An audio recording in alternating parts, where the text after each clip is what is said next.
Welcome to all of you in this video. Today we will discuss about Subhashitani shlok. आज हम discuss करने वाले हैं कुछ इंपॉर्टेंट सुभाषतानी श्लोक के बारे में जो कि एग्जाम की दृष्टि से बहुत ही इंपॉर्टेंट है। तो चलिए देख लेते हैं। जो सुभाषतानी श्लोक अर्थात मीठे वचन है वह नीति नवनीतानी चैप्टर से लिया गया है।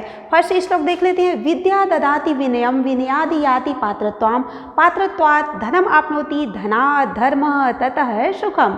फिर से एक बार देखेंगे। विद्या ददाति विनयम विनयादि याति पात्रताम पात्रत्वात् धनम आपनोति धनात् धर्मः ततः सुखम। इसका अर्थ देख लेते हैं। विद्या ददाति विनयम अर्थात विद्या विनय देती है। विद्या क्या करती है? विनय देती है। विद्या अर्थात ज्ञान, विद्या ददाति देती है, विनयम अर्थात विनय, विनयाद विनय से, याति आती है अर्थात प्राप्त होती है, पात्रता अर्थात पात्रता या योग्यता। सेकेंड लाइन, पात्रत्वात् पात्रता से, धनम आपनोति धन की प्राप्ति होती है, धनात् धन से, धर्म धर्म की, तथा सुखम और उसके बाद सुख की प्राप्ति होती है। इसका अर्थ है कि विद्या विनय देती है, विद्या विनय देती है, विनय शालीनता देती है, विनयाद याति पात्रता और विनय से पात्रता अर्थात योग्यता की प्राप्ति होती है। पात्रत्वात् धनम आपनोति और पात्रता से धन की प्राप्ति होती है, धना धर्म ततः सुखम और धन से धर्म की और उसके बाद सुख की प्राप्ति होती है। बोलने का सीधा अर्थ है कि विद्या विनय देती है, विनय से पात्रता अर्थात योग्यता आती है, योग्यता से धन की प्राप्ति होती है, धन से धर्म का कार्य होगा अर्थात धन से धर्म की प्राप्ति होगी और उसके बाद मनुष्य को सुख की प्राप्ति होती है। विद्या विनय देती है, विनय से योग्यता आती है, योग्यता से धन की प्राप्ति होती है, धन से धर्म की प्राप्ति होती है और उसके बाद सुख की प्राप्ति होती है। अगला देख लेते हैं। श्लोक सेकेंड नंबर।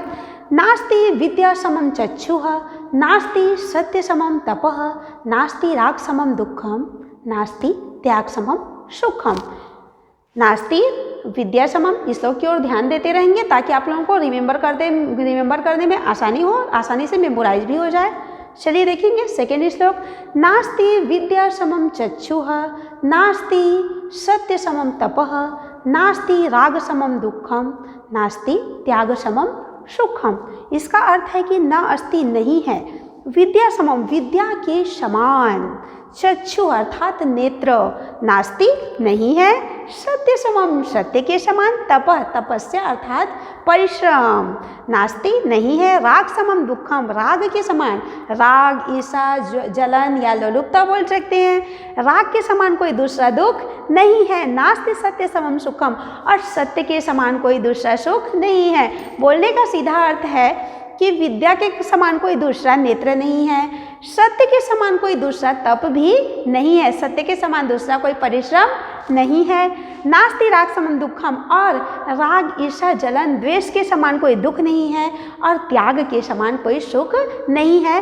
तो विद्या देखिए, विद्या के समान कोई दूसरा नेत्र नहीं है, सत्य के समान कोई दूसरा तप नहीं है, राग के समान कोई दूसरा दुख नहीं है और त्याग के समान कोई दूसरा सुख नहीं है। अगला श्लोक देख लेते हैं। विदेशेषु धनम विद्या व्यसनेषु सद्धनम मतिः परलोके धनम धर्मः शीलम सर्वत्र वै धनम। इस श्लोक को अच्छे से देखेंगे। विदेशेषु धनम विद्या व्यसनेषु धनम मतिः परलोके धनम धर्मः शीलम सर्वत्र वै धनम।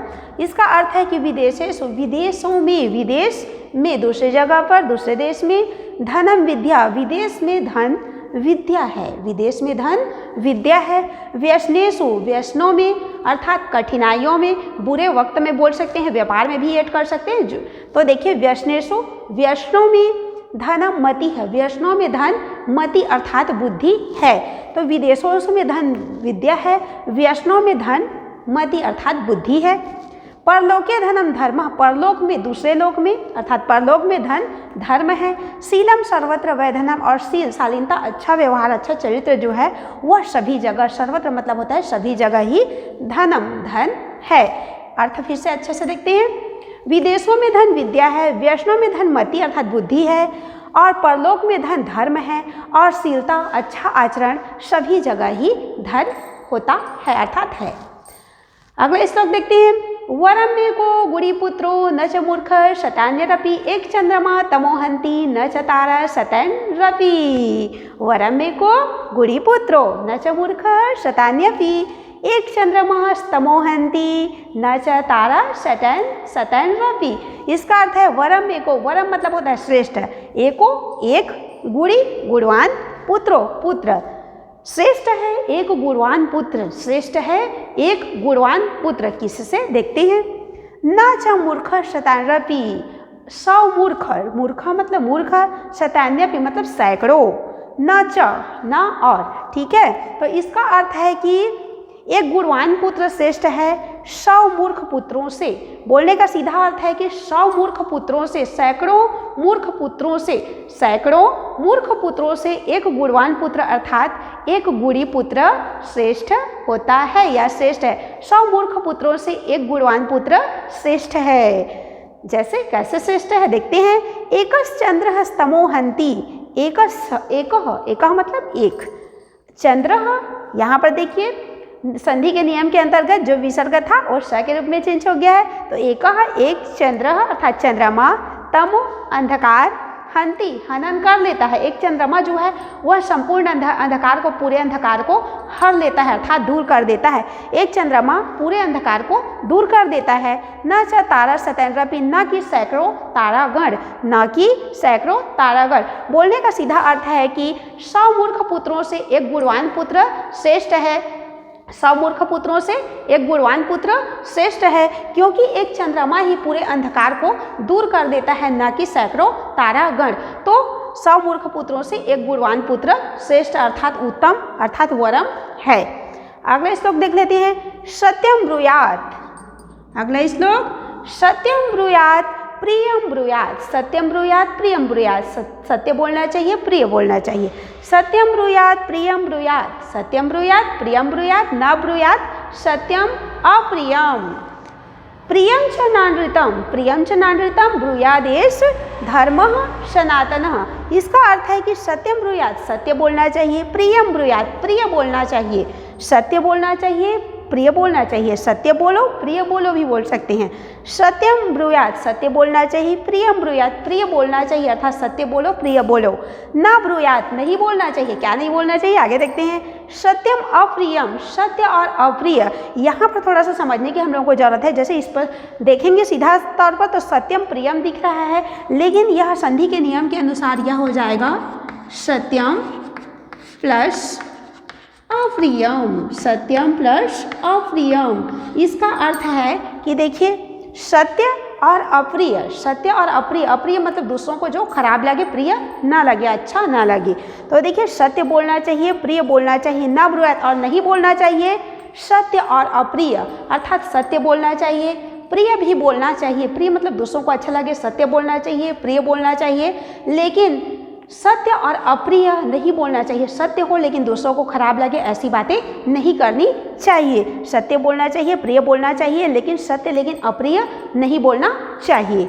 अब देखते हैं प्रियम च नानृतम, प्रियम च नानृतम, प्रिय जो दूसरों को अच्छा लगे, च न प्लस अनृतम, न प्लस अनृतम तो नहीं बोलना चाहिए। अनृतम मतलब होता है झूठ, अनृतम मतलब होता है झूठ, तो प्रिय और झूठ नहीं बोलना चाहिए। प्रिय और झूठ, जो प्रिय लगे लेकिन वो झूठ हो तो बिल्कुल भी वैसी बातें नहीं करनी चाहिए। अब देखिए धर्म ब्रूयादेश धर्म सनातन, यही सनातन धर्म है, यही सनातन धर्म है, यही नियम है बोल सकते हैं। सत्य बोलना चाहिए, प्रिय बोलना चाहिए, सत्य लेकिन अप्रिय नहीं बोलना चाहिए, प्रिय लेकिन झूठ नहीं बोलना चाहिए, प्रिय और प्रिय हो लेकिन वह झूठ हो तो नहीं बोलना चाहिए, यही सनातन धर्म है। अगला श्लोक देख लेते हैं। परोपकाराय फलन्ति वृक्षाः, परोपकाराय वहन्ति नद्यः, परोपकाराय दुहन्ति गावः, परोपकाराय सताम विभूतयः। एक बार और श्लोक को अच्छे से देख लेंगे ताकि आप लोगों के एग्जाम की दृष्टि से भी वह मेमोराइज हो जाए। परोपकाराय फलन्ति वृक्षाः, परोपकाराय फलन्ति वृक्षाः, परोपकाराय वहन्ति नद्यः, परोपकाराय दुहन्ति गावः, परोपकाराय सताम विभूतयः। इसका अर्थ है परोपकाराय परोपकार के लिए, फलन्ति फलते हैं अर्थात फल देते हैं, वृक्षा वृक्ष। परोपकाराय परोपकार के लिए, दूसरों पर उपकार करने के लिए। वहन्ति नद्यः नदियाँ जो है वो प्रवाहित होती है अर्थात बहती हैं। परोपकाराय परोपकार के लिए। दुहन्ति गावः गाय दूही जाती है अर्थात दूध देती है। परोपकाराय सत्ताम विभूतः और परोपकार के लिए सत्ताम विभूतः सज्जनों की जो वो विभूति होती है, संत पुरुषों का जो संपत्ति होता है वह दूसरों के परोपकार के लिए होता है। एक बार इस श्लोक को अर्थ अच्छे से देखते हैं। परोपकार के लिए ही वृक्ष फल देते हैं, परोपकार के लिए ही नदियाँ प्रवाहित होती है अर्थात बहती हैं, परोपकार के लिए ही जो गायें हैं वे दूही जाती है, और सज्जनों की जो संपत्ति होती है, विभूति जो होती है वे परोपकार के लिए ही होती है, या बोल सकते हैं सज्जनों का परोपकार ही सज्जनों का आभूषण होता है। अगला श्लोक देख लेते हैं। अयम निजः परो वेति गणा लघु चेतसाम उदारचरिता नाम तो वसुधैव कुटुंबकम। अयम निजः परो वेति गणा लघु चेतसाम उदारचरिता नाम तो वसुधैव कुटुंबकम। फिर से देखेंगे इस श्लोक को। अयम निजः परो वेति गणा लघु चेतसाम उदारचरिता नाम तो वसुधैव कुटुंबकम। इसका अर्थ है कि अयम यह निजः खुद का है, स्वयं का है, परोवेति और यह दूसरों का है, परोवेति दूसरों का, गणना ऐसी गिनती, लघु चेतसाम संकुचित बुद्धि वाले लोग, कम बुद्धि वाले लोग करते हैं। यह अपना है और यह पराया है ऐसी गणना कम बुद्धि संकुचित बुद्धि वाले लोग करते हैं। यह अपना है और यह पराया है ऐसी गणना कम बुद्धि वाले लोग करते हैं। अब देखते हैं सेकेंड लाइन। उदार चरिता नाम तो वसुधैव कुटुंबकम। उदार चरित्र वाले तो, बड़े हृदय वाले तो पूरी पृथ्वी को ही, पूरी वसुंधरा को ही कुटुंबकम अपना परिवार अर्थात परिवारी मानते हैं। अर्थ देखेंगे। यह अपना है और यह पराया है ऐसी गणना कम बुद्धि वाले लोग करते हैं। उदार चरित्र वाले तो पूरी पृथ्वी को ही अपना परिवार मानते हैं। तो इस प्रकार से हमारा 7 सुभाषतानी श्लोक हर्ष से देख लेते हैं अच्छे से, ताकि एग्जाम की दृष्टि से भी मेमोराइज हो जाए। विद्या ददाति विनयम विनयादि याति पात्रत्वाम धनम आपनोति धनात् धर्मः ततः सुखम। सेकेंड, नास्ति विद्या समम चक्षुः, नास्ति सत्य समम तपः, नास्ति राग समम दुःखम, नास्ति त्याग समम सुखम। थर्ड श्लोक। विदेशेषु धनम विद्या, व्यसनेषु धनम मतिः, परलोके धनम धर्म, शीलम सर्वत्र वै धनम। अगला नंबर। वरम मे को गुड़ीपुत्रो न च मूर्ख शतैन रपि, एक चंद्रमः तमोहंति न च तारा शतैन रपि। इसी के बेस पर एक और श्लोक है। एके नापि सुवीक्षेण पुष्पितेन सुगंधिता वासितम स्नानदयम सर्वसुपुत्रेण कुलम यथा। एके नापि सुवीक्षेण पुष्पितेन सुगंधिता वासितम स्नानदयम सर्वसुपुत्रेण कुलम यथा।